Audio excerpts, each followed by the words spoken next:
నమస్తే రైతులందరికీ. ఇక్కడ చూడండి, ఇది ఆల్ క్లియర్ అనే మందును పిచికారీ చేసిన మందు.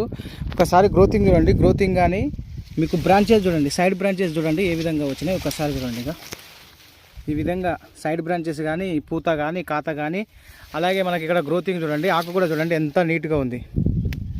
చూడండి ఒకసారి, తమలపాకు లాగా ఉంటుంది.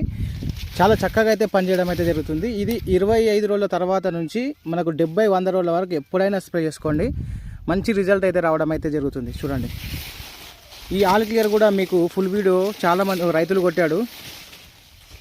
వీడియోలో కింద డిస్క్రిప్షన్లో లింక్ ఇస్తాను, చూడండి. ఎంత అసలు బ్రాంచెస్ చూడండి, ఏ మొక్క చూసినా మీకు బ్రాంచెస్ కానీ, ఎందుకంటే ఈ బ్రాంచెస్ వస్తేనే మనకు కాయలనేవి ఎక్కువ మొత్తం పడి దిగుబడి అనేది పెరిగే అవకాశం అయితే ఉంటుంది. ఇట్లా స్టేట్గా ఇట్లే ఒకటే మొక్క ఒకటే కొమ్మ ఇట్లా వెళ్ళింది అనుకో, దీనికి ఎన్ని కాస్త ఒకసారి ఆలోచించండి. కాబట్టి గ్రోతింగ్ కానీ, పచ్చదోమ, తెల్లదోమ, పేనుబంక,